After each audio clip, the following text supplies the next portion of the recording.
The following podcast is a W2M Network original production. Visit W2Mnet.com for all of our other great podcasts, plus news, reviews, articles, and opinions from the worlds of wrestling, video games, football, and entertainment.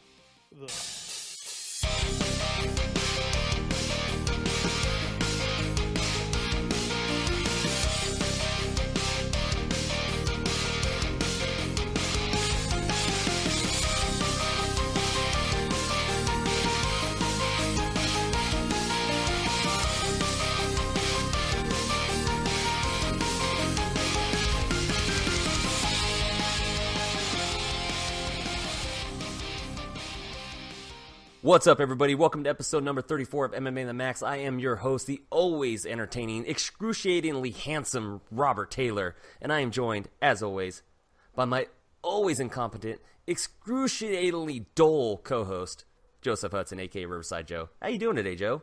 Hey, you can fuck yourself, buddy, but I'm doing fantastic. Thank you.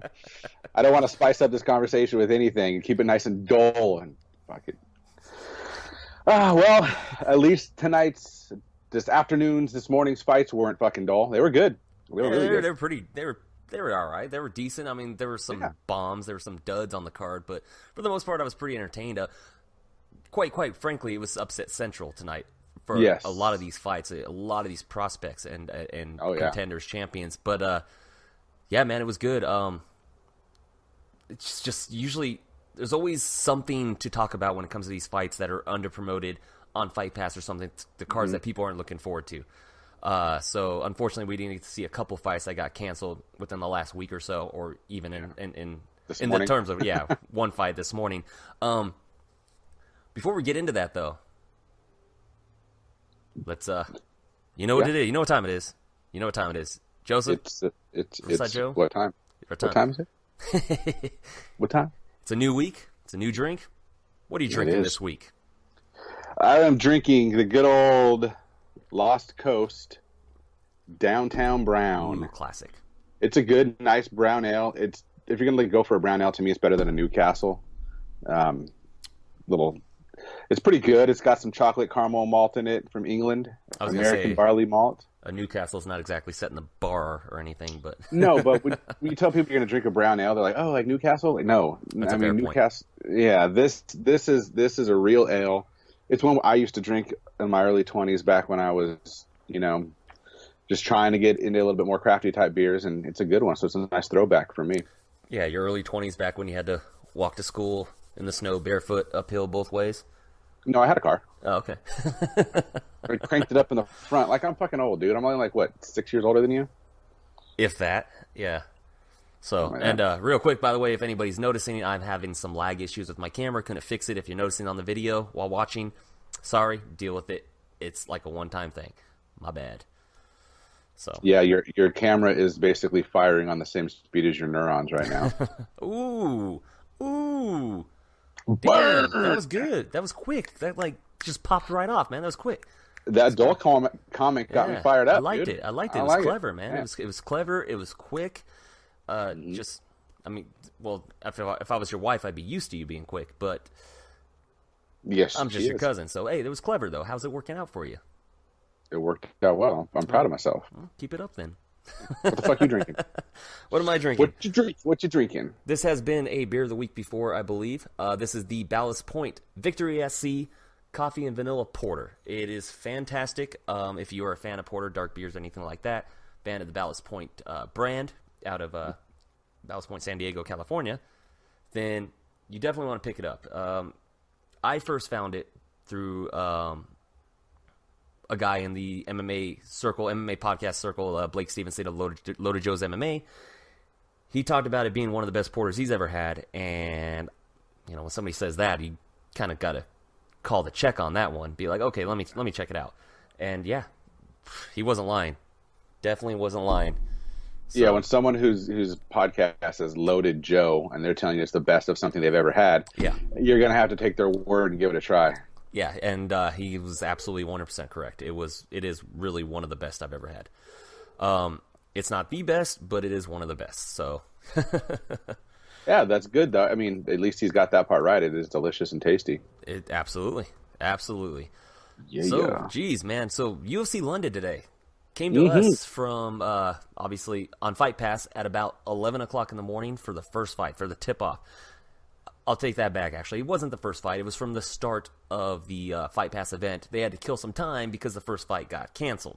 Yes. Not going to try to go back and say their names or anything like that, but it sucks because one dude was making his debut on a week's notice, made the weight, cut the weight and everything, only to get the fight canceled because of the other fighter.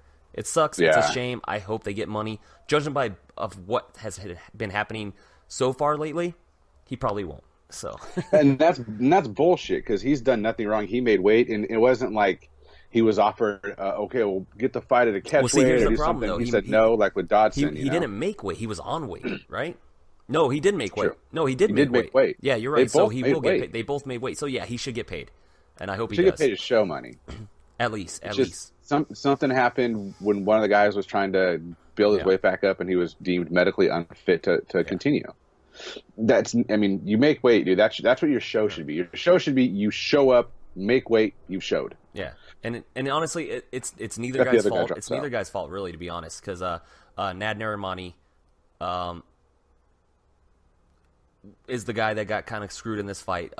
He was supposed to fight. I'm going to get this name wrong, probably Nazrat Hakparast, who was the he was the guy who got scratched last minute from an infectious eye condition. So yep, it's unfortunate. Another fight that got canceled was Hakparast was supposed to fight Alex Reyes. He who was last seen getting beaten by Mike Perry on 3 days' notice, jumping up in weight class, local guy and all that. I was really excited for it. It sucks he didn't get to fight, but the show goes on, right? We still had a good 10 fights. Yeah, it's still a good 10 fight, and again, I liked the pacing of the Fight Pass shows, simply because there's no need to fill in for commercials and do this, that, and the other. So it's a good, quick event. Even with 10 fights on it, there wasn't too much filler. Yeah, which used to be better because they would just go from fight to fight to fight. Now they kind of go off of like, okay, the main card starts at 2. Yeah, it's it doesn't matter. You're going to wait till 2. So I mean, the pacing, they'll stretch it a bit. But if they had those other 2 fights in there, then the pacing would have been perfect. I think they did more stretching because they were 30 minutes off because of 2 fights being canceled. Yeah, of course. Obviously, the pacing's going to... When you get 2 fights canceled, especially one canceled at the exact, day of the fight that morning, your pacing's going to be off. You're already set to go. People are... most people that are going to the event probably aren't checking their phones, to be honest. They're already drinking beer, hanging out. So...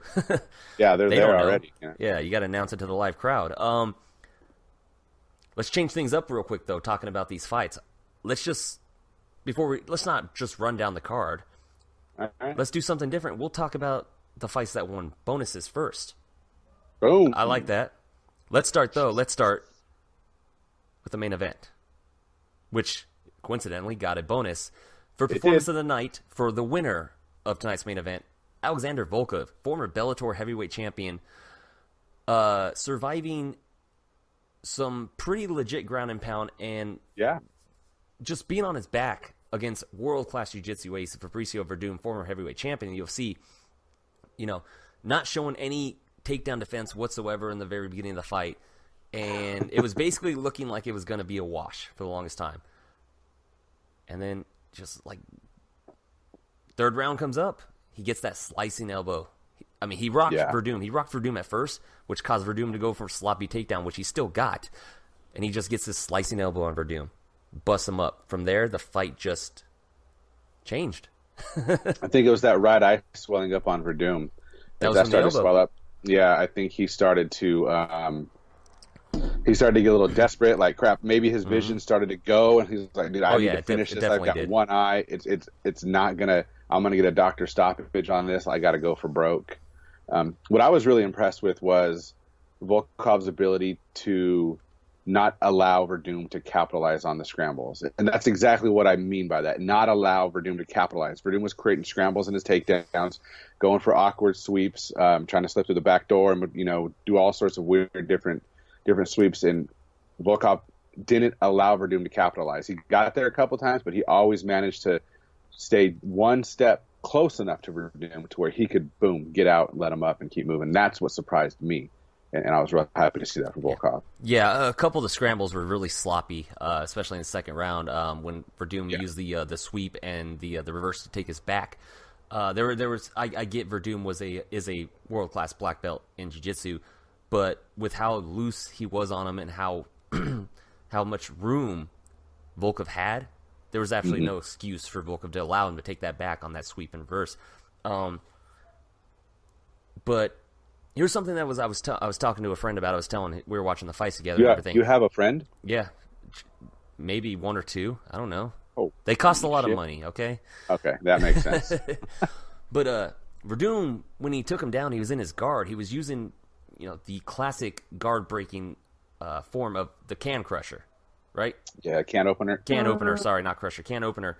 To basically pulling forward, like back on the neck, to kind of crush it like that to get you to kind of break your guard. But I was telling my friend, I was like, this isn't going to work with somebody like Volkov because his legs are so long that it's just not going to work. It's not going to affect him the same way.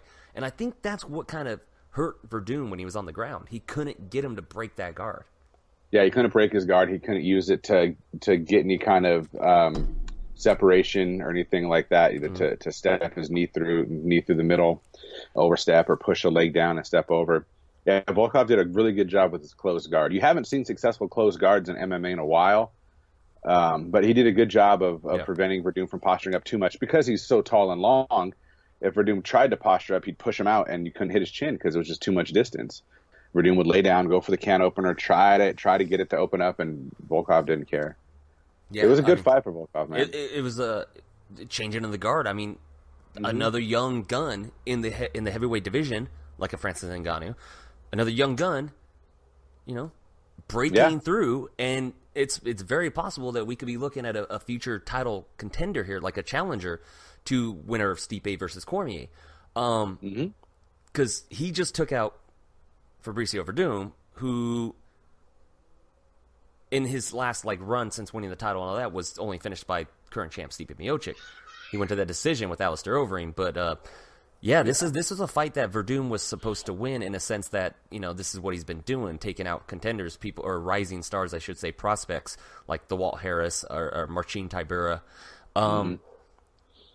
Volkov takes him out, and it makes me really excited because, for one, we have another fight coming up later on this year in Chicago between another heavyweight mainstay and a up-and-coming prospect and contender in Overeem versus Curtis Blades.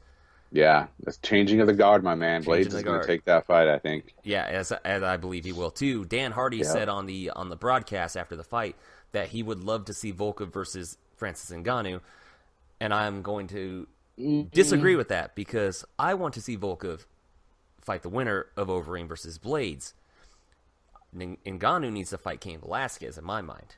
So that's my thinking on that. The winner of Volkov versus the winner of Blades and Overeem. No, it's cool. Answer your text message. It's cool. I'm just talking. It's fine. Turning it on silent, bro. That's all I'm doing. I like the idea of Volkov versus the winner of Overeem versus Blades better than putting him up against Ngannou because I think Ngannou needs a wrestler to test himself next time. Ngannou needs a wrestler to get his ass beat again. What's going to happen? He has no takedown defense. Most likely, yeah. Well, neither does Volkov, but it still worked out for him. That's it. Well, yeah, it worked out because Werdum had a strategy that didn't pan out for him. But that's true. Again, if Volkov tries to trade with Ngannou, whose reach, even though he's shorter, isn't much less. He's got some long arms. I don't know what Ngannou's reach is, but I'm pretty sure it's pretty gosh dang long. But gosh dang? Yeah, I don't want to fucking gosh dang? That's as bad as the people that say fucking A. Fucking A. What's wrong with saying ass? I have no idea. I noticed that last week's episode I said something when I didn't curse when I probably normally do. Okay, You're so he's got too much of a daddy here, man. Yeah, exactly.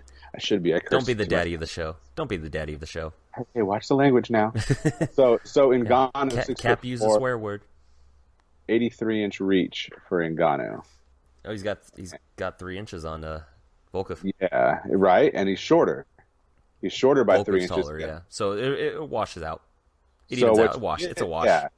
So where Volkov might want to be able to use his distance and range, he's going to be deceptively within striking range of someone like Ngannou, where he wouldn't, again, another 6'4" guy who's going to be able to get into that range. So I don't like that fight for Volkov. I see him going to sleep against Ngannou right now. I think he needs to work on his defense and his takedown ability. He needs to become more well-rounded. I don't like the fight either. That's why I want him versus the winner of Overeem versus Blades. Yeah, I think he loses to Blades. I think he can beat Overeem. I think he can beat Blades too, to be honest. I mean, I think he could. I mean, if he could stay on the outside, use his reach, use his angles and footwork. What? We didn't see much of that tonight, though.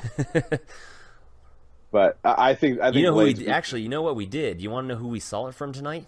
Oh, I was talking about from Volkov, but yes, we did see it. We did see it tonight from Jan Blachowicz. Yeah, from a light heavyweight using beautiful angles, distance. Seriously, that jab of his was so perfect in upsetting Manuwa. Impressive.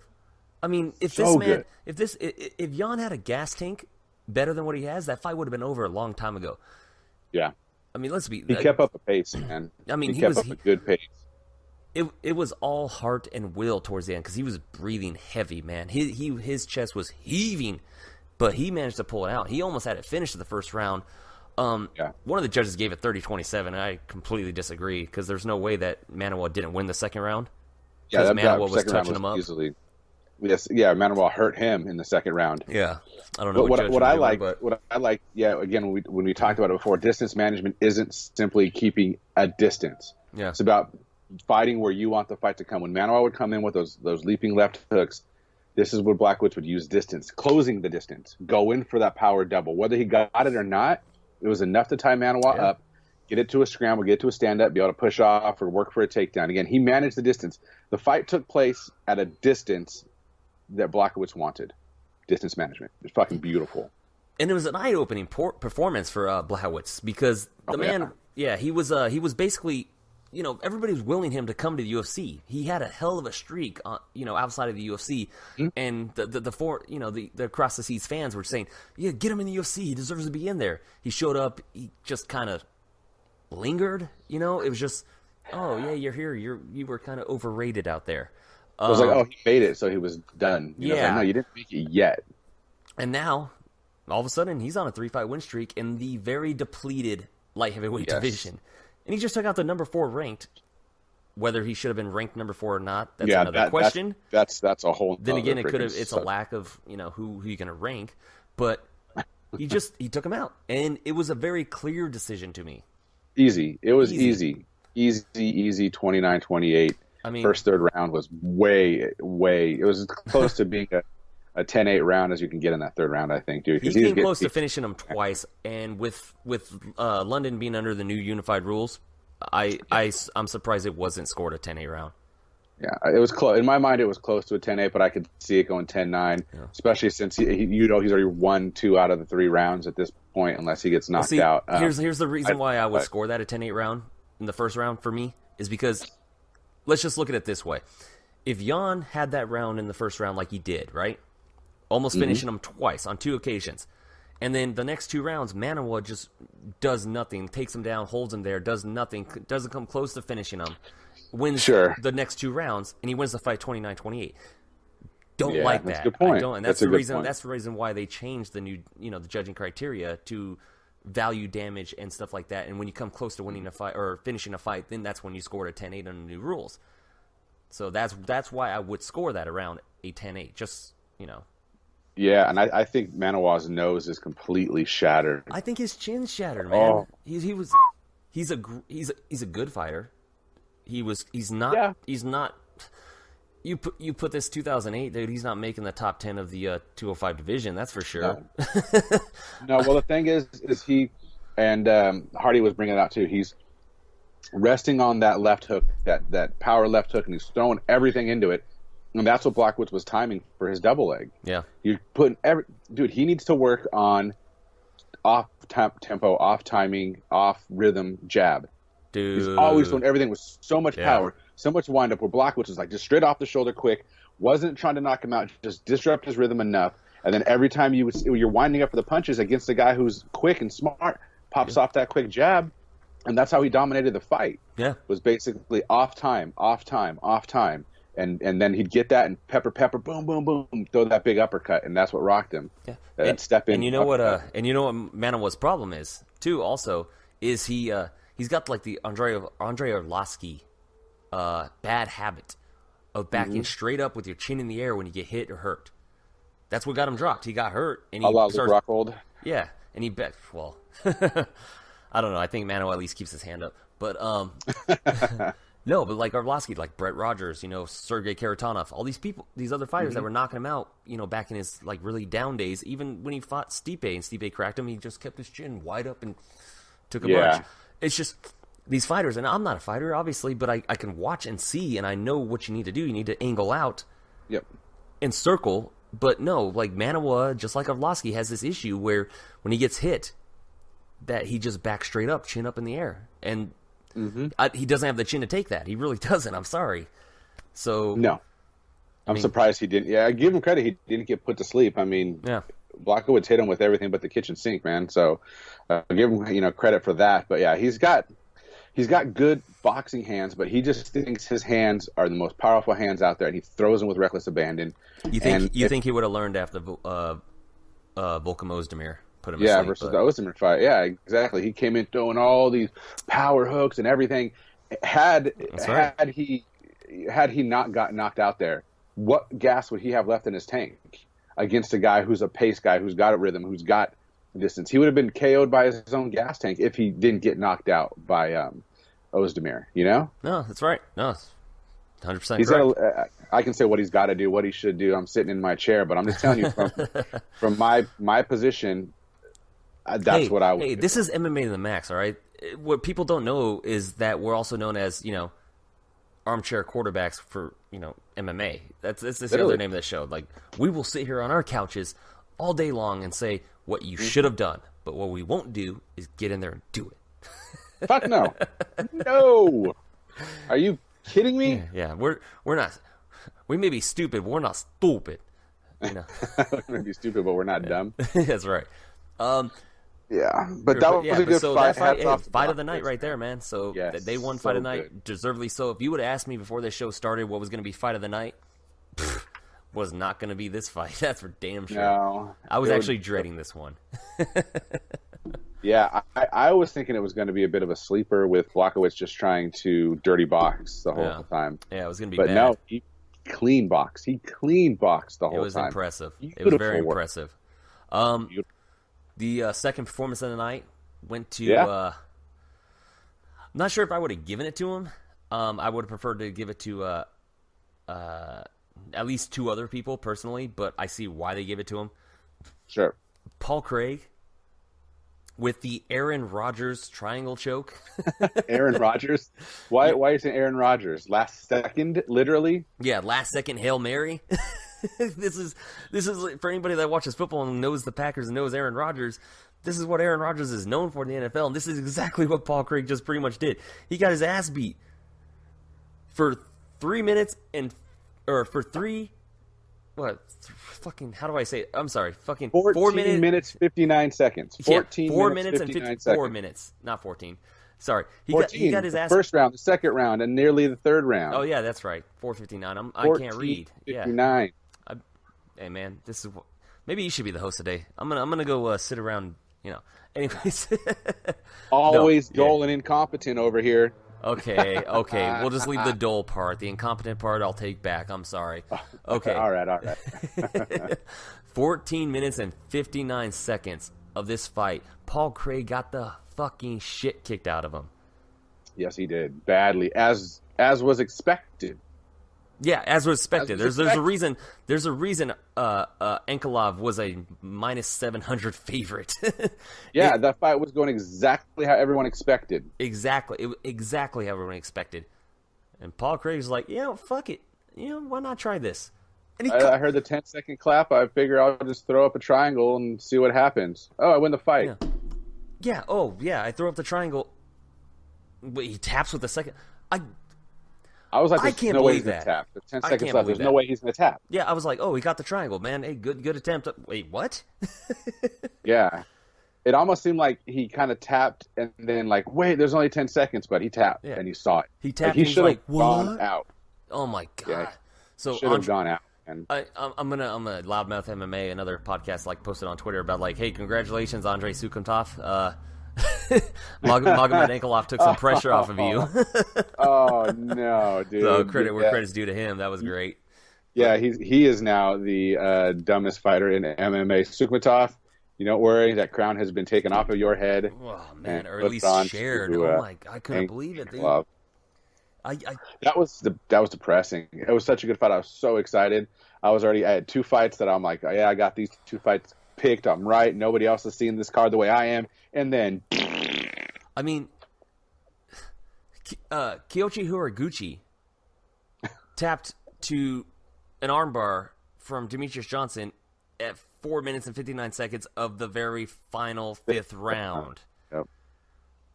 But the difference is that was a fight he was losing. He was losing anyway. Yeah, he was getting dominated. Like, this is a fight you're winning, dude. You had to have heard the clap because the clap came off or went off before he slapped the triangle on you. Yeah, it was like clap, clap, clap. And position, hold the arm, kick up. It was like you had 2 seconds. I've got 8 seconds I can hold on to this triangle. And if you were gonna go, and if you went out, you were gonna go out after the bell sounded. Yeah, even if you passed out, by the time the referee would have noticed you were asleep, it would have been over, and you would have won friggin' 25-30. Like it would have been over with. It would have been it would have been done. You would have gotten the decision victory because you may have gone out after the bell, but the bell sounded. You won. Yeah, you could have gone out just before the bell, but no one would notice. Oh my god! And the sad thing is, he's Russian, so he's probably gonna get killed. Yeah, they were saying he was the first person to be awarded a master's in mixed martial arts. That's crazy.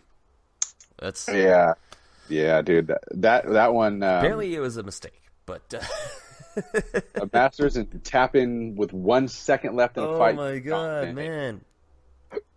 He had 1 second to survive. Like, yeah, that one sucked.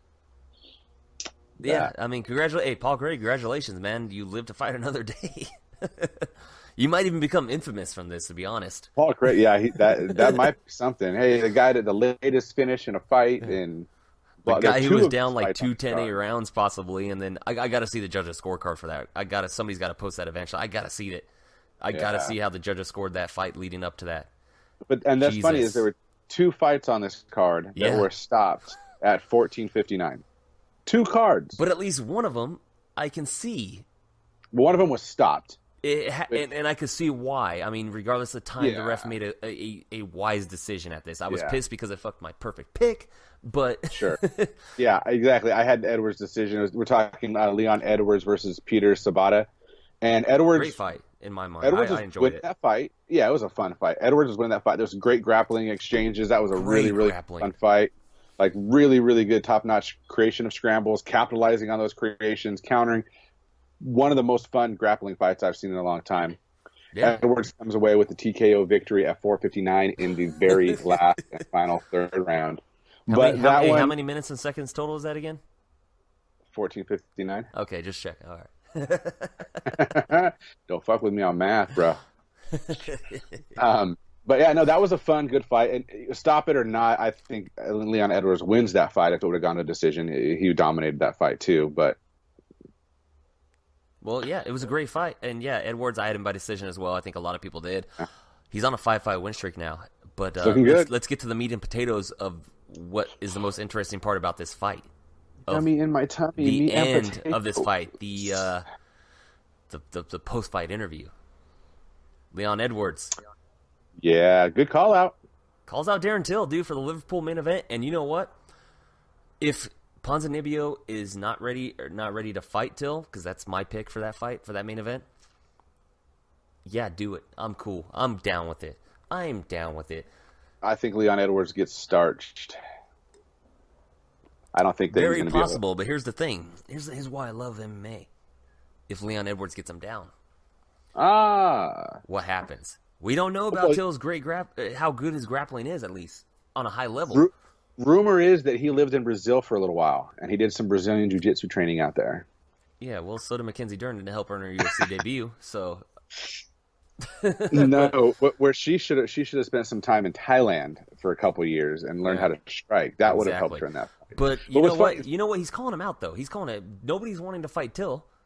Till's been challenging people left and right. Nobody wants him. Nobody wants him. Apparently, Kobe Wonder Covington, Boy is who not wants take it. Wants to wait. Wonder Boy said it doesn't make sense. Leon Edwards wants him. And you know what? I love Darren Till, but I'm gonna root for Leon Edwards against that fight. I love the underdog. I do. So I like that fight could be fun, but I just don't think that. Look, Darren Till's top 5. Darren Till's one of the best welterweights in all the world right now, man. You know, we've talked about this off the show, off air, whatever, off the record. And we both love Darren Till. We predicted the week before that he would starch Donald Cerrone. It wasn't going to be close. It happened. Yep. It's MMA, bro. And Leon Edwards has the grappling chops. Obviously, I mean... Oh, yeah. The Sabata, I mean, if you don't have the grappling prowess that he has, you get tapped out by Sabata in that fight. Yeah, everybody else does. Everybody else. So he's got the chops. If he can get Darren Till down, it makes things interesting. It really does. And that's why I want to see it. Because you put a Darren Till against a Ponzinibbio, that's a striking battle. I think Till wins that fight. It'll be a fun striking battle, but you put Till against Gunnar Nelson, that's a striking battle.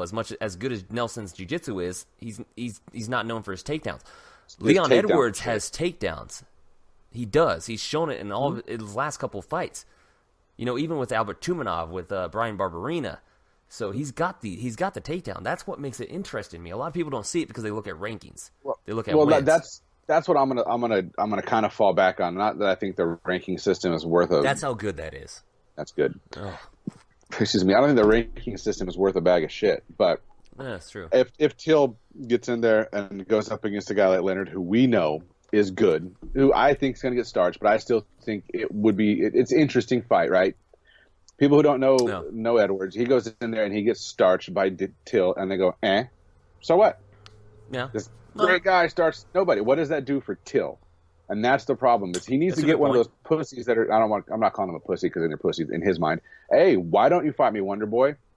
Why don't you fight me, Colby Covington? Colby Covington will get his ass whooped. Well, so here's my thing. This is how I see it playing out in the welterweight division. I made comments before online. When it comes to the welterweight division, when it comes to basically all the welterweight 1 through 10, and I'm going to be completely honest, 1 through 10. They're all at least 3 through 10. They're all 3A, 3B, 3C. Seriously, that's how close the talent level is. Literally. Yeah. Yes, I agree with you there. It is a stacked top 10 division. Absolutely. So, and here's how I got it shaken out in my mind. I fantasy booked some of this stuff in my mind. You do Woodley versus RDA. I'm sorry they said RDA and Robbie Lawler was for the next title shot. Hold to that because it gives RDA the chance to become a 2-division champion. You do not pass that up. On any fighter, you give him that accolade. You give him that accolade. Yeah. Or at least a chance for it. And in my mind, RDA wins that fight. I am high on RDA. I think he's one of the best in the entire world. So you do that fight. You do Wonder Boy versus Covington. They're the next closest in the rankings. He beat Maia. Yeah, but Covington doesn't belong there. It doesn't matter. He's there. He's there. It doesn't matter. He's there. And you know what? Matt Brown took down Wonder Boy at will and managed to win that fight in a decision. Covington could try to replicate it. Do I think Wonder Boy's improved since then? Absolutely. Do I think Wonder Boy wins that fight? Absolutely. But does Covington have better wrestling? It doesn't matter. Covington, yeah, absolutely. That's what I'm saying. He does. Yeah. That's what I'm getting at. Yeah. But you got to give Covington that fight. Rankings wise, at least you got to give him that fight. To at least prove that the Maia thing wasn't just because Maia was old and tired and gassed. Give him the chance to prove it. At the same Maia time, has one takedown. That's what that was. Maia has at the one same takedown. time, you do Till versus Ponzinibbio in my mind. Okay. Till 7 in the UFC rankings. Ponzinibbio's 9. I believe that's how they shake out. Yeah. So that's what you do. I'm on board so far. Yeah. So here's what happens. I think RDA wins the fight. RDA fights the winner of Wonder Boy and Covington. The loser. Okay, right? Okay. So Woodley, if he loses that fight, takes a fight with somebody like Masvidal, who's on also, coming off a loss. Looks, it's a good, tough fight that Masvidal's been wanting. You take the loser of Wonderboy and Covington, you have him fight the winner of Till Ponzinibbio, and then the winner gets the next title shot. Because I like the way it plays out. I think personally, whether you agree with Covington being ranked number 3 or not, in my mind, when it comes to number 3 and up, 3, 2, 1, and all that, they should only need one win to get a title shot based off their ranking. That's my thinking. Their ranking justifies it. Sure. No, I can't argue with that. I can argue what my opinion is on the outcomes. I don't think RDA beats Tyron. That's fair. But that's fine. I'm not confident. I'm like 70-30. Yeah. Right now I'm not feeling it. I'm like 60-40 Tyron. So I think Tyron wins. I think Covington gets pieced apart in a decision loss to Wonderboy, and then that puts us in the situation you don't do Wonderboy. Okay, Tyron so in that same situation, then you take Wonderboy. I posted this online before, and I gotta find the post. I actually did think about that. That if Wonderboy does win that fight, then you put him versus the winner of Till versus Ponzinibbio. And then he wins. And then if Wonderboy wins that fight, you can't deny him the title shot. You can't deny it. He truly earned that trilogy. Yeah. So that's what I was thinking. After Wonderboy beats Covington, I forgot about that part, but I did post that. Yeah, so you jogged the memory. Yeah, I want to apologize. Which is probably the most jogging you've ever done. Oh, bitch. I used to be an athlete, motherfucker. What'd you say, a mathlete? No, an actual athlete, like the real kind. I played high school football. I once scored 0 touchdowns in my entire career. Well, boom. Al Bundy scored 4 touchdowns in one game, so I'm sure that's what you were trying to say. You were trying to make that joke about that, right? Yeah. Yeah, because he scored 4 touchdowns. I've scored none in my whole career. I get it. But I did break records as a pole vaulter, and I was pretty fast for a white gentleman in the 200, dude. I was once an athlete. Now I'm a fat, tubby father. Why am I not surprised that you broke records when it comes to poles? Because nobody can jump on them like me. We all know that shit. Love it. Let's talk about a couple of good finishes tonight, man. Well, let's talk about one that made me want to cry. Which one? Yeah, that's what you're getting into. The Danny Roberts or Danny Henry? Danny Roberts. You picked Oliver Encap. I did. Oh, that's fine. You know what? He was another one of those prospects coming up. Yeah. I literally have never picked against Danny Roberts in his entire UFC career. You shouldn't. He's a great fighter, but I just felt that Encamp, he's doing all the right things. He's going all over the world, training with the best guys. Well, he kind of screwed me on the Mike Perry fight and the Nordine Talib fight. So, but I still. Oh, so you're mad at him? Well, I mean, I'm still going to pick him, but. Yeah. Yeah, Oliver Encap's he's a good fighter, man. But I mean, Danny Roberts is just on another level. Yeah, I mean, there's levels of this shit. I don't know how else to explain it. I mean, he's just Encamp is going to get better. That's for sure. This loss is going to help him. Of course it will. But he's a great fighter. But he was knocked the fuck out.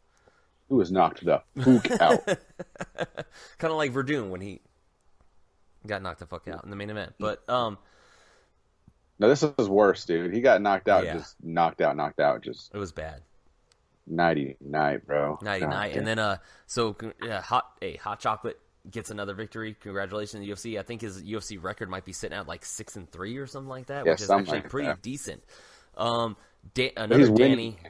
Danny though, Danny Henry, in the featherweight division, just absolutely halts the hype train of Hakeem Dawodu. Jesus, this was. Danny Henry is an underdog, dude. He came in and absolutely starched Dawodu in 39 seconds. Oh, he was ripping his fucking head off. Did you pick Danny or did you pick Hakeem? Oh, I picked Dawodu, dude. Hell yeah, I picked Dawodu. Everybody did. He's a beast. He got slept. He got slept. As soon as he got hit with that right, and then got caught in the guillotine. And Danny Henry was not letting go. It was pretty much over. No, that was beautiful, man. That was beautiful. Got to get Danny Henry snuck the arm in, was working for the guillotine, got the standing, got the high elbow. He adjusted the elbow. He adjusted on the guillotine. The high elbow. He was just digging it, and I'm like, oh fuck, he's gonna go to. He's done. He's going to sleep, and he was going to sleep. Did you see the tap? It was like, yeah, super slow, dude. He was going to sleep, And honestly, that's what Nikolov should have done. As he was falling asleep, he should have fallen on a tap, man. yeah. And you know what? Here's the thing, though. To me, the hype train's not stopped. I still think Duatu is a beast.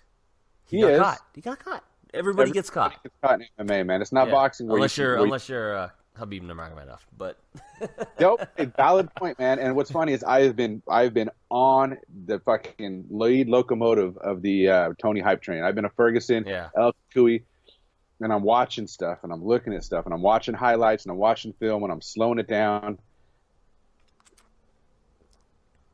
Say it. I am literally on the fence as of right now. But wait a second. So you've been watching some videos this whole week, because last week you were all on the Tony train. I've been on the Tony train. I know, but you were saying Tony's going to win. Now you're on the fence, meaning you've been watching videos. but look, part of my I like how we keep coming back to this, because god damn, that's in like 3 weeks or something. I know. Well, it is Christmas for MMA hardcores, and Christmas has been pulled out from underneath of us 3 freaking times. Hold on, real quick. We apologize for this interruption of UFC Fight Night London Werdum versus Volkov review to bring you a quick preview of UFC 223 Ferguson versus Habib. We now bring you to Robert and Joe. Continue. I don't know. I lost my train of thought. But basically, so for 3 times, us hardcore UFC, or not UFC, MMA fans, UFC fans, we've been chomping at the bit for this fight. So excited. The first time it was announced, like, these great up and comers. Oh, they gets hurt. Well, since they've come back from injury, look at where they're at now. Oh my God, it's going to be great, and then it gets pulled out. Oh my, they just keep getting better and better. There's this mega train of. It can't happen again. Fighting. Don't jinx it. It cannot happen again. I swear to fucking everything that is holy in this life, and I don't even believe in that shit. That if there is a God, this fight fucking happens. This fight doesn't happen. This podcast is over. I'm done. I'm quitting out of protest. I'm gonna quit, man. I'm going to get rid of this beautiful thing that we do every week, and it's no longer going to exist if that fight falls through.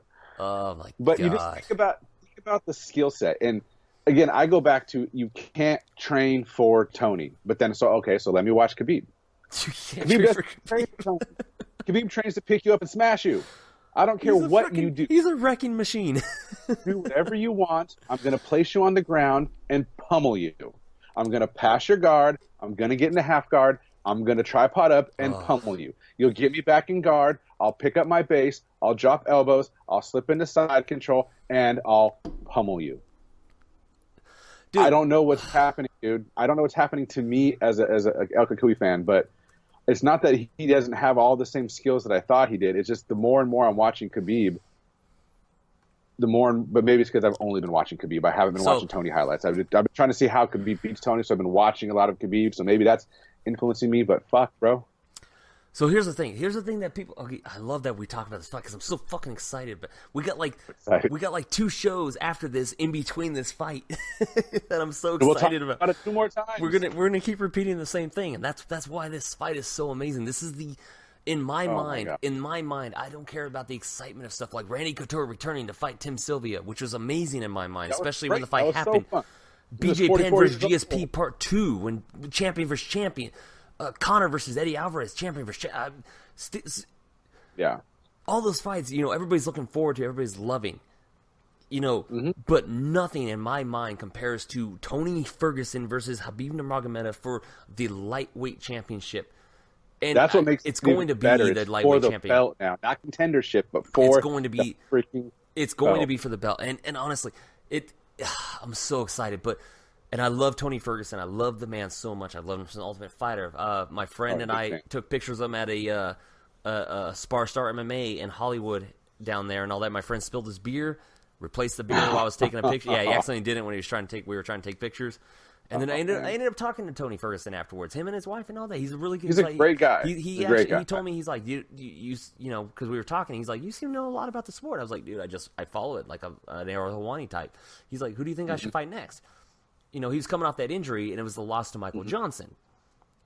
I was like, a great fight would be Nate Diaz, honestly. He's like, dude, you know what? My manager said the same thing. Obviously, that fight didn't happen, but that's what he said to me, and I'm like, Jesus Christ. Yeah. Anyway, but here's the thing, though. I love Tony.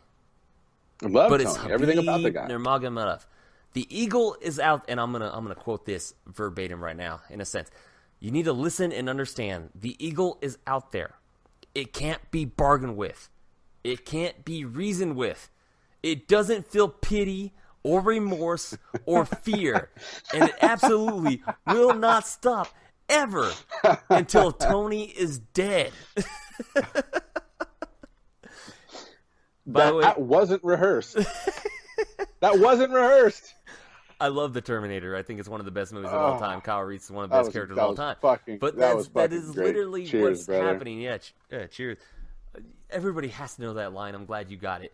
It just, that's what's going to happen, man. It's Khabib is the Terminator. The Eagle is the Terminator. Oh, man. Again, I'm going to start watching more Tony fights. I've been watching Khabib because I'm trying to say, okay, how does Khabib win? Well, it's obvious. Pick him up, smash him. Okay, so how does Tony do against pick him up smashers? I can't think off the top of my head he's fought any pick him up smashers. But I want to go back to I'm going to start from tough on. I'm going to try to see how he handled it. We all know he's got a great back game. Dude, Tony's game has just evolved so much from tough, especially his hair game. He got rid of that stupid bleached fucking hair. Yeah, that's one of those things that a lot of Hispanic gentlemen in Southern California were doing for a while. Bleaching their hair. I don't know, pretending like they were surfers, or maybe Tony is a surfer. He does live on Costa Mesa, I believe. Excuse me. Bless you. But that aside, man, that's exciting. Next week, I'm probably going to come back and be like, bro, I'm back on the Tony train because I've been watching all Tony's fights and seeing what he does. But right now, I'm literally right on the fence. Well, next week, we're going to ask somebody about it. We'll get to that at the end of the show. So okay. We'll definitely ask him. We'll get a third perspective on this, how he thinks it goes. Can't wait. Excited. We'll talk about it at the end of the show. Let's get back to this real quick. Yeah. I want to talk about a judging decision. Yeah, good one. Obviously, everybody's looking forward to Tony versus Khabib. That's why we keep talking about it on every single episode, and we will continue to talk about it on every single episode until this fight happens. So,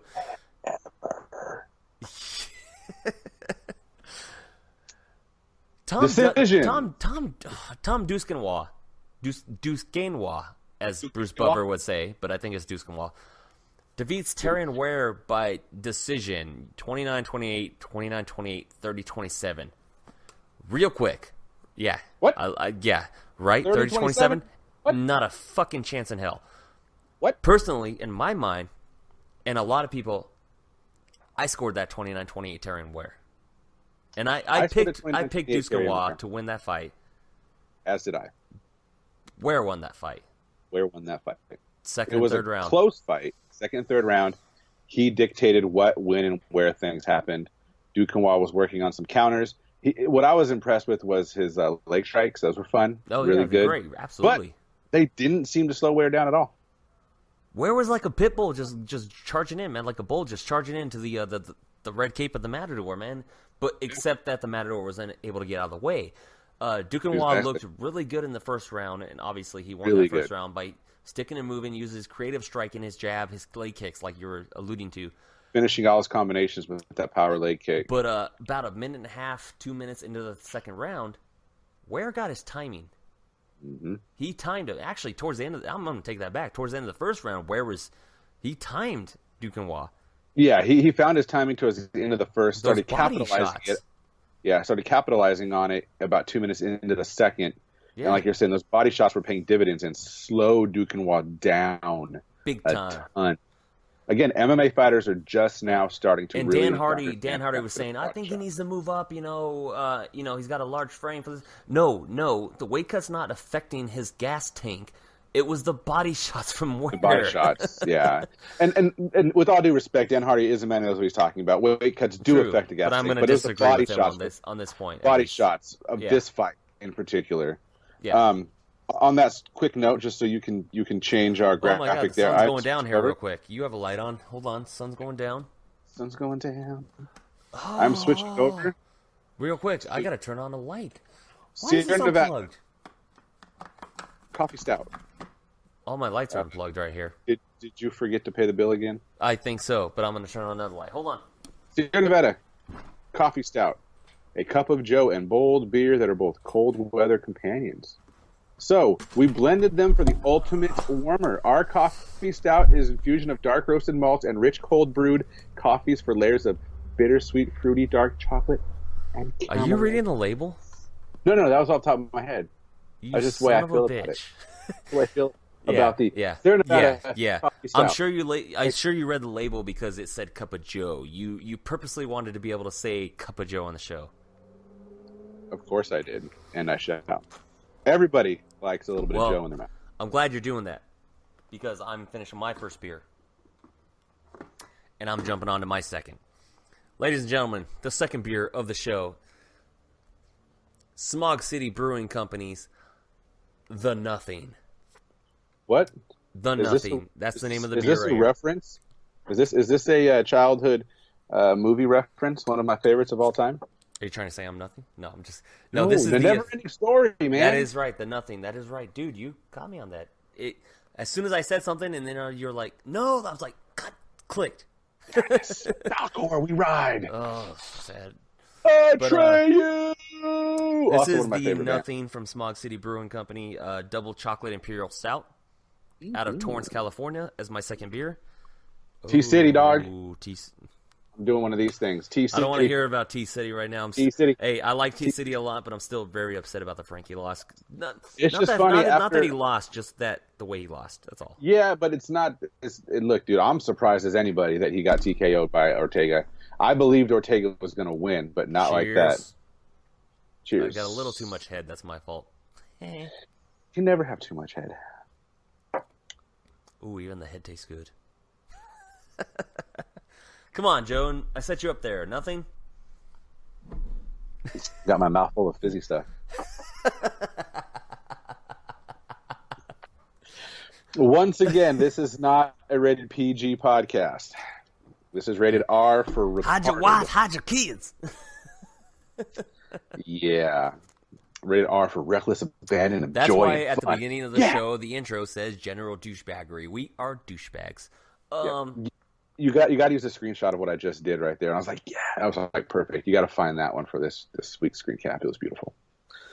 I would have until you said something. Come on, don't ruin shit. No, I will. Yeah, I like it. I do. Friend of the show, though. Friend of the show. The Ragin' MMA podcast. Yes. Mr. Kajan Johnson. I'm sorry. Kajan Johnson? Doesn't have the same ring to it, but they said it was Kajan. No, I'm sorry. Hey, Cajun, sorry. I'm going to stick to Cajun. It rhymes with Ragin'. Unless you want to be called Cajun. Ragin'. It's French. Anyways, Kajan Johnson defeats Stevie Ray by a split decision. A decision I actually completely agreed with.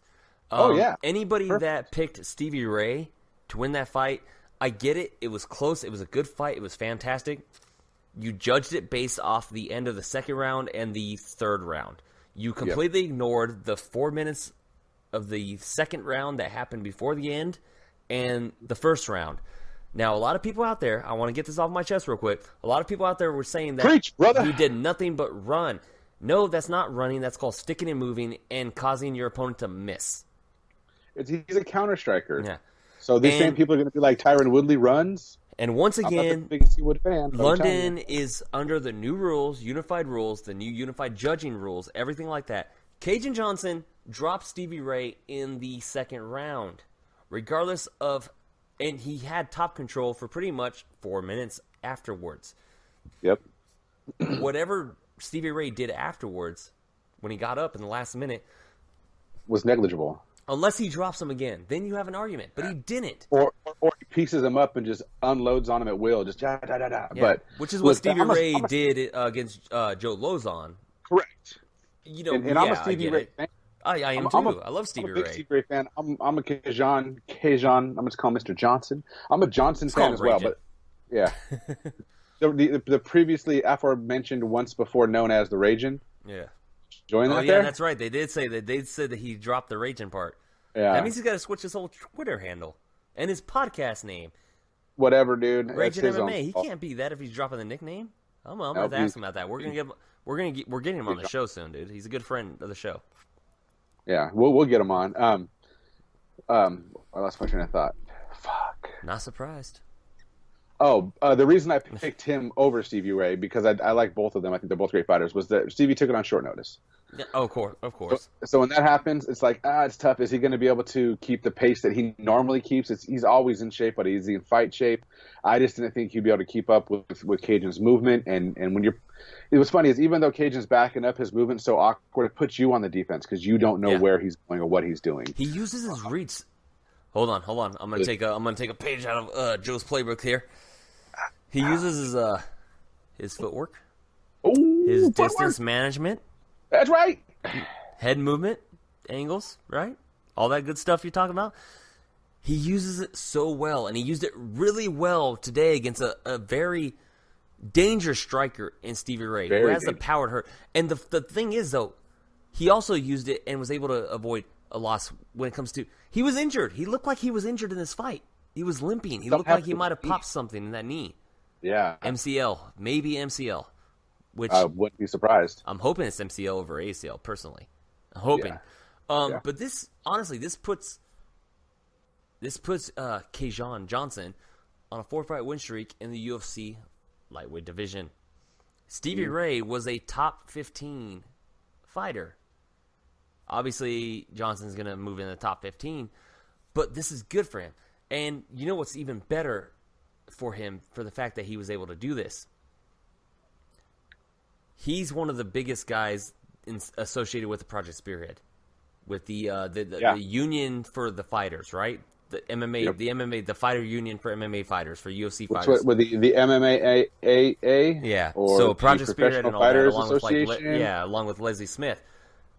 Yeah. You know damn well that the UFC will cut him any chance they can fucking get. Good. Not for him. That sucks. He'd be a martyr, but it's kind of like, really? Well, because he will be a martyr. That's the thing. That's good. That's actually pretty good. I think that's why they don't cut him. Yeah, because he'd be a martyr. Because that you can't, like, if your business. I work for a non-union company, as do I. But if the union wants to come in and they want to hold votes, and you as a boss start firing the people that do that, that's not good. It's not good. Lawsuit city. Regardless if the UFC wants to try to say they're they're independent contractors. Yeah, in a sense. But they're teetering on that line, and even if they are independent contractors, there's nothing that can stop these contractors from organizing. Maybe not associating. I don't know if union is the right word, because like baseball players aren't in a union. And honestly, or an association. I don't even think in this country, period, like independent contractors, I'm pretty sure that they're still protected under the right to unionize. So, 100%. But I don't know if it's technically "quote unquote" a union. They have their protected right to collectively bargain. Yeah, exactly. That's what I don't know, because I think union is employee. That's why I think it's different. Like baseball, I know, like situations like California, at least in California in my mind. I don't know about the rest of the country, that you can't be fired legally. Legally, you're right. You can't be fired for discussing your pay with other employees. You know, some people probably be like, don't tell so-and-so how much you make and all that. But if you do and they find out, they can't be like, well, fuck you, you're fired. Well, fuck you, I'll sue you. You can't be fired for that. You know, I know California's a right-to-work state. You could be fired for any reason except for these protected reasons. So, if you can prove that that's why you were let go, then there's a big lawsuit up for the employer and all that stuff. But right to to unionize, basically to form collective bargaining, organize to collective bargaining. That is that as far as my knowledge goes, that is a 100% federal right. Correct. So. Correct. And look, I'll be outspoken right now and say that I think unions have served a great purpose for this country. They've done a lot. They're not what they used to be. Yeah, they've given us all the labor laws and some of the great things that we have right now, the protections that we have. But I think some things outlive their usefulness. Oh. Just had to fuck with your train of thought. I'd fuck you hard. Would you fuck me? I'd fuck you. Everybody on the audio is not going to get what the hell is happening right now.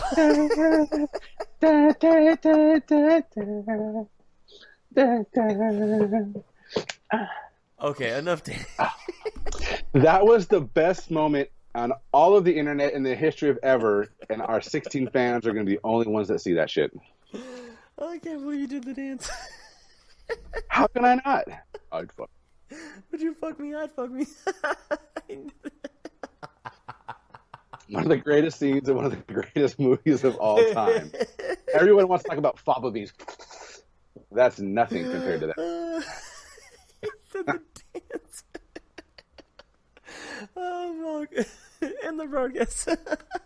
Yeah. Make sure you know what minute of the show this fuck. is. Oh, God, I loved it. That's gonna be the thumbnail for the show. Yeah. Yeah, that's better than my... Oh, fuck. I loved it. All right. Okay, continue on about your union spiel. I love it. You got to keep insulting me because it brings up my game. Makes me want to step it up a touch. Is that all I had to do to make you entertaining? I guess. That's all it took. Insult me a touch, and I got to defend my ego here. I'm going to talk shit every episode then. Yeah. No good. Just open it up that way because you end up doing it anyways. Anyways, yeah, that's great. But I think, again, I'm not a huge fan of unions. I think they outlived their usefulness. But I think they can find a use in collectively bargaining for these athletes. I never understood why baseball players, football players, basketball players are in a union. They're multi-million-dollar making sons of guns. I don't get it. Well, they used to be like the UFC. They used to be underpaid for what they sacrificed for their job, their profession. And now I get it. I get why there's a union or an organization or association for these professional athletes. And I think MMA fighters deserve one too. All MMA fighters, from the small all the way up to the top. 100% agree. Here's the thing I will say though. Here's the thing I 100% agree. I was still kind of laughing about everything. 100% agree. Yeah, I'm 100% in support of Leslie Smith, Cajun Johnson, and everybody else that's like trying to fight for a unionization of fighters. I think fighters should get their fair share. I'm 100% in support, and we've both discussed this on the show before, of the Ali Act being implemented, expanded to include MMA fighters, right? Mm-hmm. Mark Wayne Mullen, dude, he made a great fucking argument on the Senate floor with against what's his name, whatever fucker's name from the UFC. He used to be part of the Nevada State Athletic Commission. Can't remember off the top of my head because I've been drinking. Bob something, right? Nope, something Not like Bob. that. Anyways, whatever. I'm sure I could just go on the computer and Google it right now, but I don't want to. Google machine. The Google machine and fraud it out. But anyways, yeah, I'm in total support. At the same time, right now, there's no union. So a lot of fighters that complain about the pay, it's like, hey, you know what? I get it. Don't sign the contract. Until you get this union worked with and done. Yeah. The UFC is the UFC's. Like, it's their money. You just don't sign the contract. Go with Bellator or, what is it? PFA? PFA. Is it PFA? PFC? PFL? PFL, Professional Fight League? Yeah, PFL.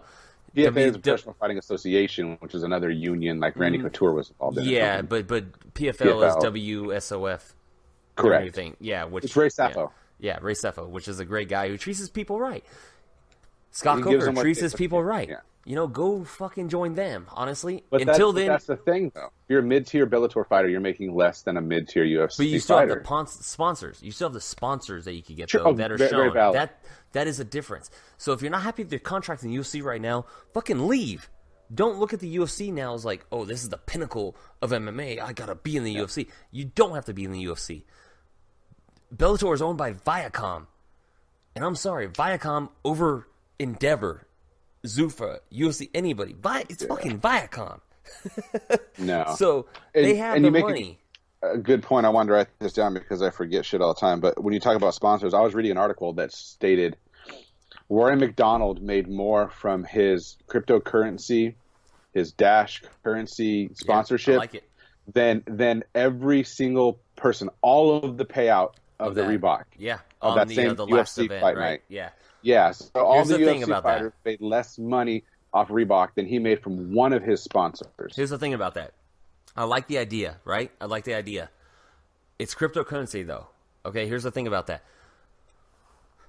Most likely, that thing is right now in cryptocurrency and all that stuff. Everybody's It's all buying. pump and dump stocks. Yeah, it's I all agree. pump and dump. So basically, he made $200,000. So basically, what they did is they paid him $250,000 with cryptocurrency, which the very next day could have been worth $1,000.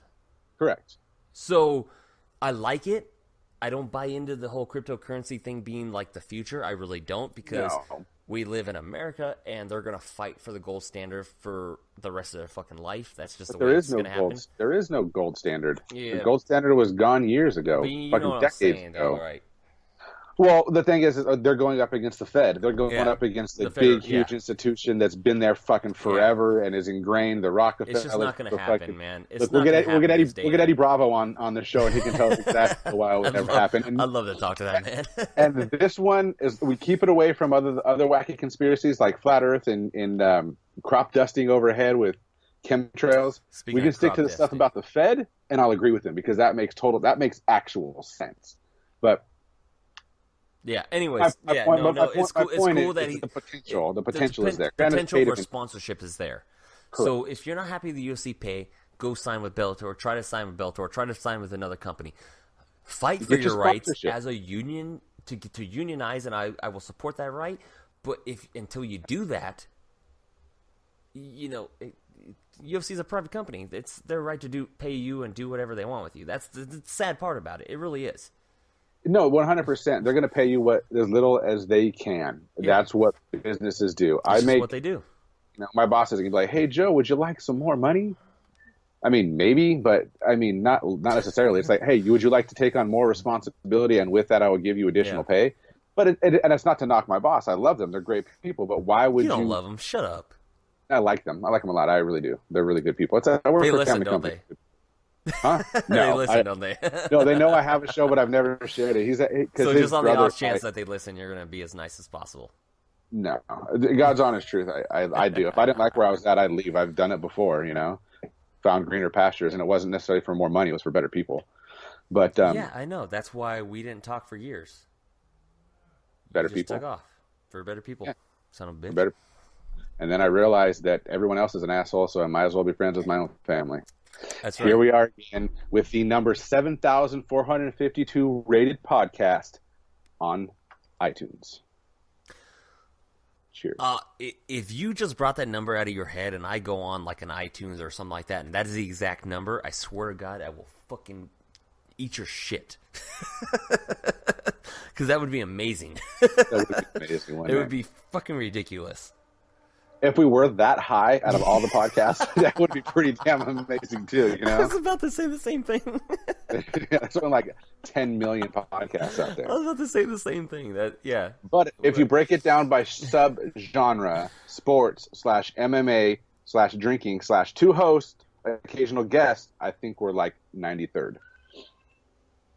Out of like 94. Yeah. Moving up, dude. We're moving up. Real quick, okay, great show tonight. Volkov, fantastic main event, right? Well done. I Blachowicz, fantastic. Blachowicz, by the way, real quick, I want to get this out because you forced me to do it the last couple episodes. The winner of tonight's MMA The Max UFC Fantasy League is... Please do. Yeah. None other than one of the nicest people I've ever not met. I only know him through, talking, Facebook, internet, all that good stuff. But he is the contributor to all of MMA The Max's logos, designs, everything. He's one of the people designing the shirts. 100% congratulations, and super happy for Duke Hebert. That's right. That's right. It's I remember French. how to pronounce it. Hey, Duke, congratulations, man. You're the man. He is the MMA The Max artist. Duke Hebert, congratulations. You won this week. You won this event. You're the man. Joe. Real quick, before we get into everything, before we leave the show, we got a lot to talk about in terms of one subject. Which subject is that? Mr. 7 out of 10.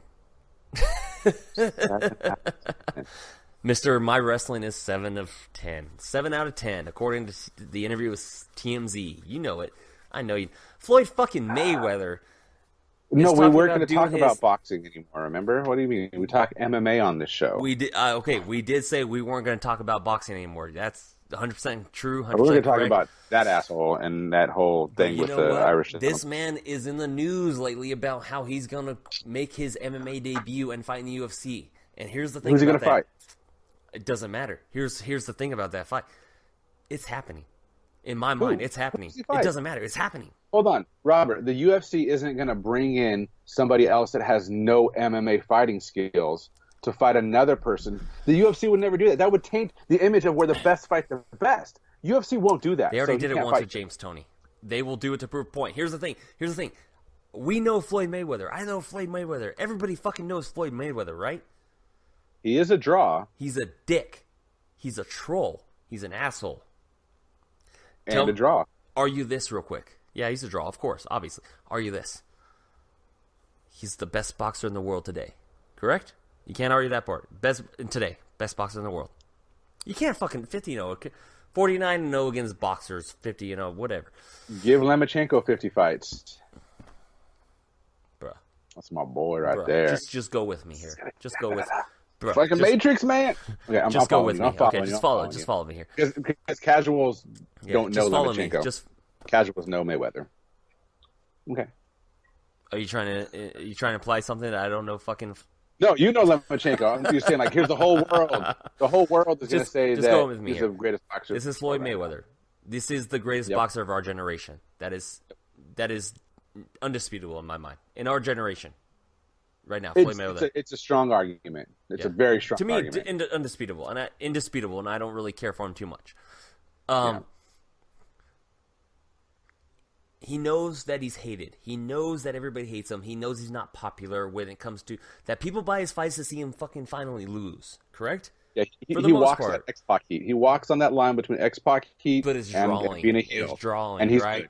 People walk by. It's the old WWE model. They like the old school days. They want us paid to watch you lose, right? Yeah, he's a perfect heel. He's a great heel. He plays that well. How much do you think? Is she asking how much longer? Is that the woman asking how much longer? Yeah. It's all right. It's all right. We're going to go out for St. Patty's Day. Yeah, I get it. We're almost done, brother. Almost done. Yeah. Imagine you're Floyd Mayweather. You're a millionaire. Everybody hates you. You're talking MMA. You're making that the MMA talks. Oh, Conor boxed you, but you won't fucking fight him in MMA. Blah blah blah. No, he shouldn't fight Conor. Hold on. If you're that man, if you're Floyd Mayweather, you already know goddamn well you're the ultimate troll when it comes to things. Sure. You've secretly been training all these years. How many years? Grappling. How many years has he been training? He said he's been doing wrestling for like 3 years. He said he's been doing jiu-jitsu and Muay Thai.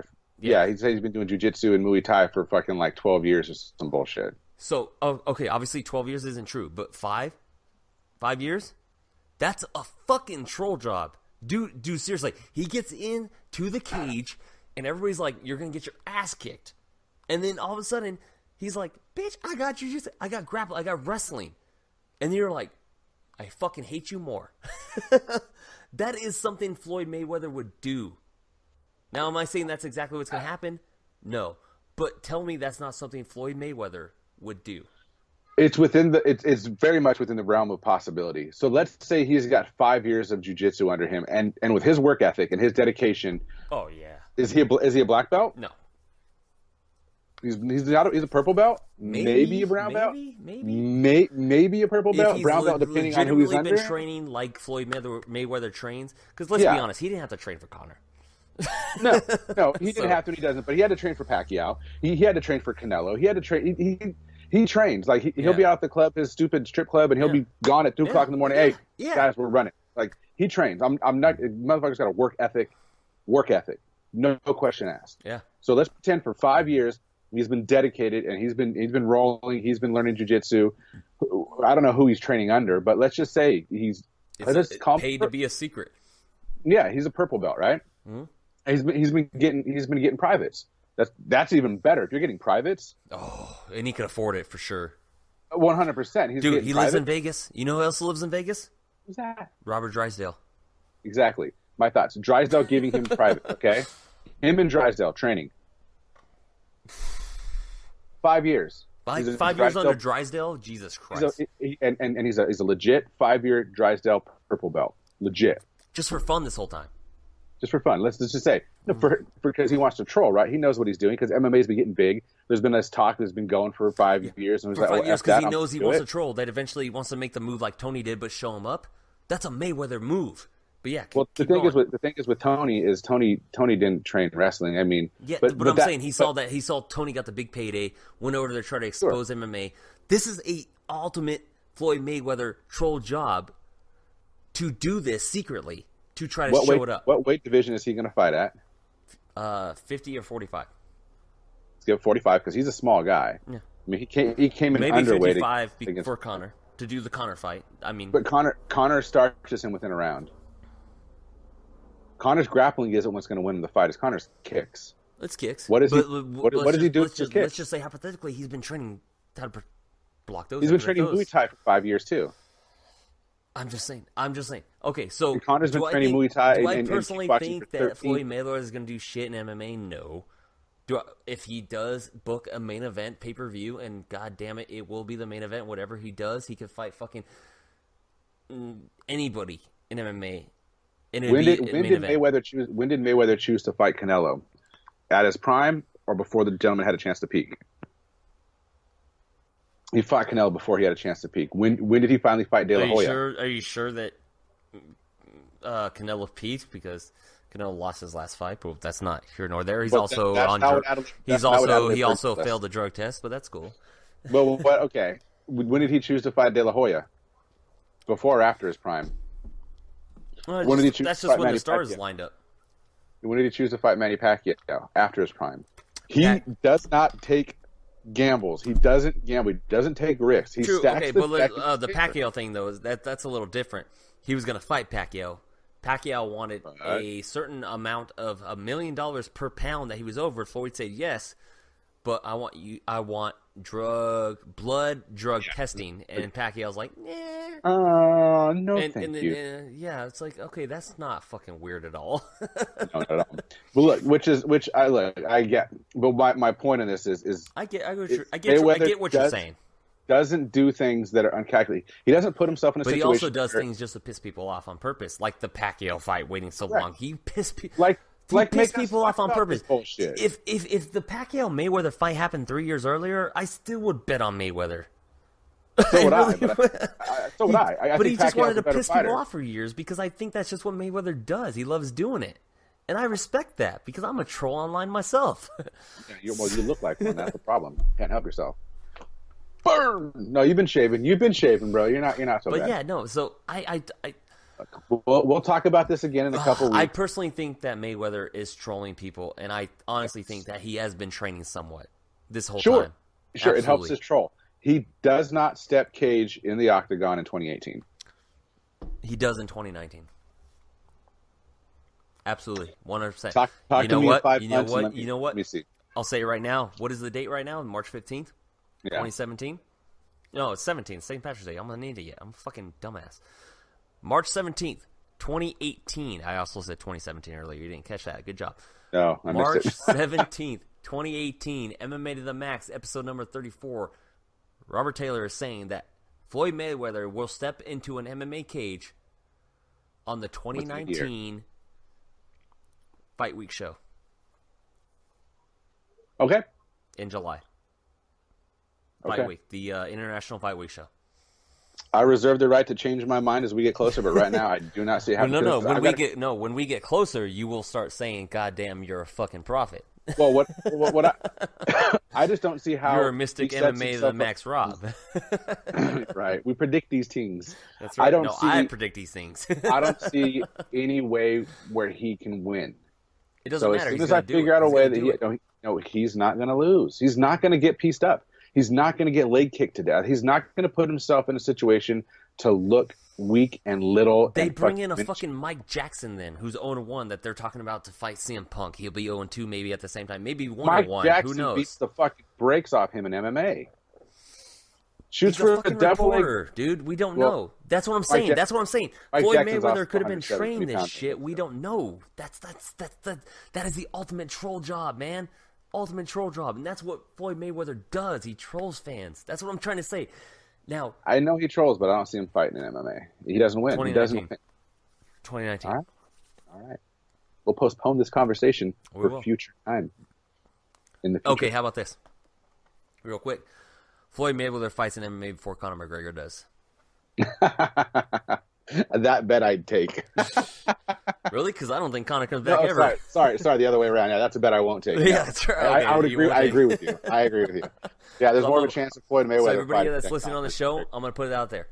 $20 right now to the first 5 people, because that makes it even 100. First five people that comment on the show or come to me personally and say, I'll take that bet. Floyd Mayweather fights in MMA before Conor McGregor does. So risky Yeah, gamble. that's a bet with MMA and Max Rob. Take it.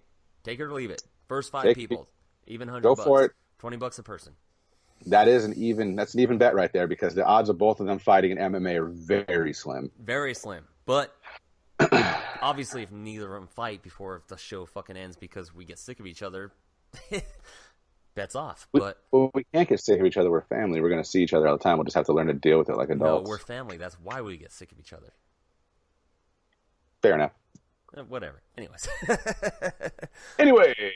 Ladies and gentlemen, this has been episode number 34 of the Max. Next week, episode number 35, a very special episode. I can't wait. It's going to happen on Sunday. We have our very first fighter on the new video episode or video portion and video whatever of the show. He is the very first fighter to ever appear on the show in the audio version. He's done it twice. Champ. Yeah, that's right. The champ. He's done it twice. He's coming on the third time. Third time's a charm. The one, the only, on video, on screen, Titan FC, Bantamweight, Flyweight champion. What'd you call him again, Joe? Champ. Jose Shorty Torres. Ladies and gentlemen, can't wait. That's next Sunday. Make sure to look out for it. I'm very excited to have him back on. Seriously, one of the coolest people I've ever talked to. And just personally ever. This really good guy, man. If you're not following Shorty Torres, you got to follow him out. You got to follow him. Follow him on Instagram. Follow him on Twitter.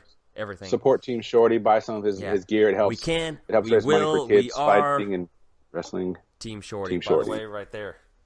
Rocking Team Shorty shirt. That's right. Like always. Next week, hopefully, we're rocking the MMA Max shirts. Boom. Hopefully. Send one to Shorty for free because he's the guest. Yeah. They go on sale. There's a limited supply. Yeah. Well, we'll talk about that when we get the shirts in. Yeah. Anyways, that's next week on a free weekend. Joe. Yes, sir. What are you Social media? doing? No, real quick. What are you doing for St. Patrick's Day? The wife and I are going to go out and enjoy some green beer at some places because that's what we do. I wanted to get green beer for tonight just for the fuck of it, but fuck it. That's cool. So you're going to go have some green beers? That's good. Happy St. Try to keep it somewhere too close, not too far away, because there's a lot of idiot amateurs on their at tonight. Brought mom over to watch the boys so she can get some grandma time, and the wife and I are going to go out and get some green beer time. You know. Nice. What about you? What are you doing? Nothing. Video games to the max. I don't give a snake's ass. Or as one of my friends and I put it before, it's St. Patrick's Day. I don't give a mick fuck. That was racist, but it was against white people, so I guess it's okay now. Maybe. Irish Catholic did not apply. Dude, seriously, I got banned from Facebook for like 48 hours because that's awesome. You fucking troll. Yeah, I wasn't trolling this time. I saw a post. Seriously, I saw a post that it was like hot dog egg rolls.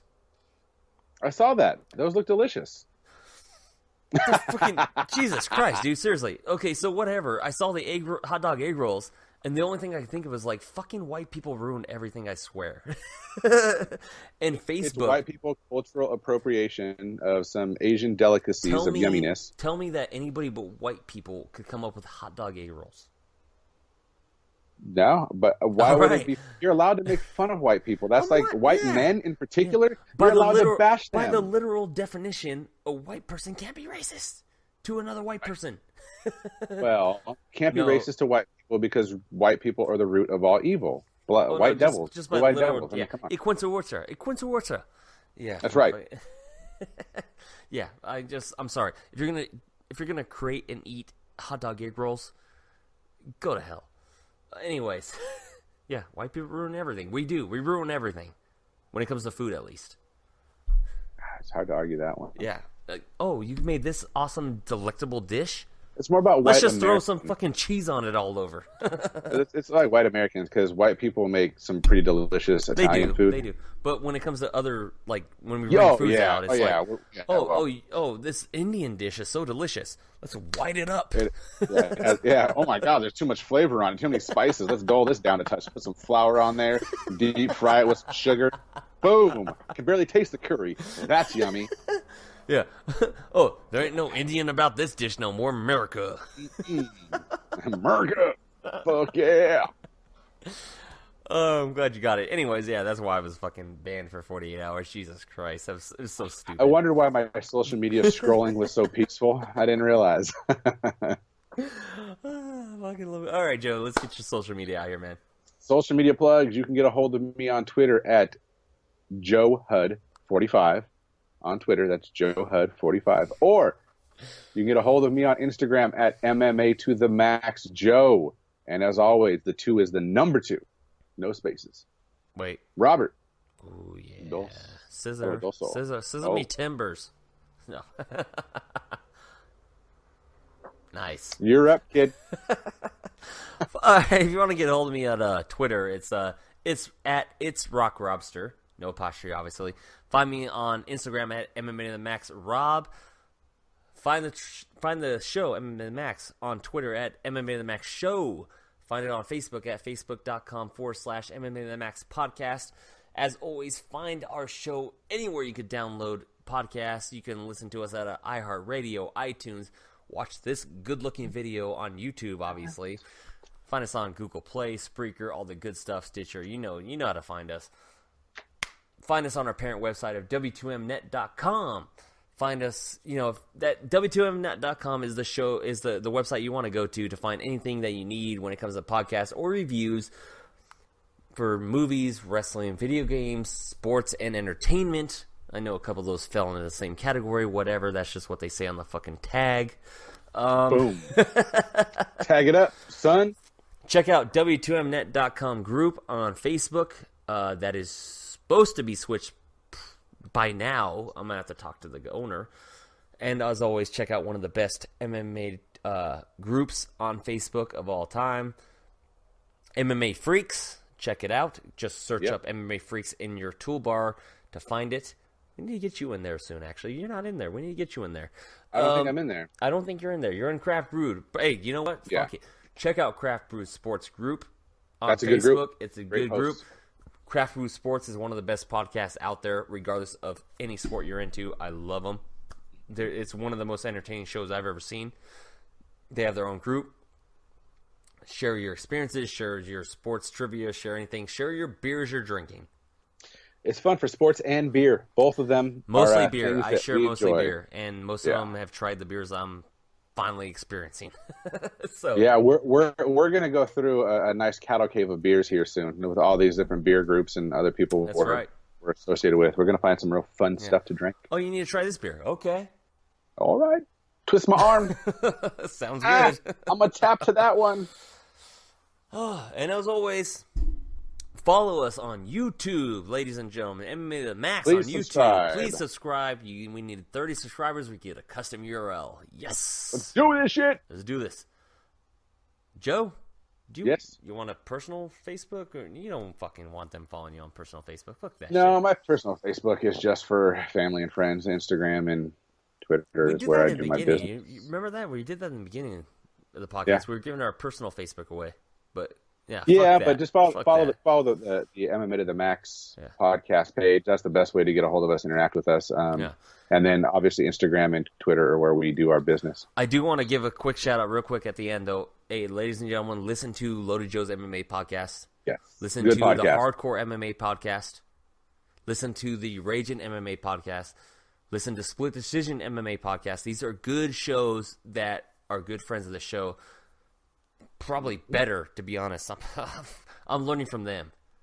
Honestly, I'm not going to lie. I'm learning from them. Great shows, great podcasts, great people that talk about MMA. If you're our friends, you listen, or your fans, you listen, just check out these shows. They're great people. So I gotta, shout them out. They deserve it. Hey, smaller shows help out smaller shows. We build each other up. That's our thinking. That's how we do it. So that's right. Boom. So hey, on this note, Joe, happy St. Patrick's Day. Have fun. Drink that green beer. I'll be safe. I know you're concerned about that. I don't give a fuck. No, just so everyone can see it, who's on the show right here. Look, it's on. Drink mode is on. This is going to be the guy that, like, in about 2 hours is going to have his head on the fucking table, passed out drunk. That is the goal. That's right. Hey, happy St. Patrick's Day, man. Happy St. Patrick's Day to everybody else out there. For my co-host, Mr. Joseph Hudson, a.k.a. Riverside Joe, I am Robert Taylor. This has been MMA Max. I probably said, like, M 3 times right there. This has been MMA to the Max, episode number 34. We will see you next week with Jose Shorty Torres. Take care. See ya. Previous podcast has been an original W2Mnet.com production. For more great content like this, go to W2Mnet.com for the worlds of wrestling, video games, entertainment, and sports.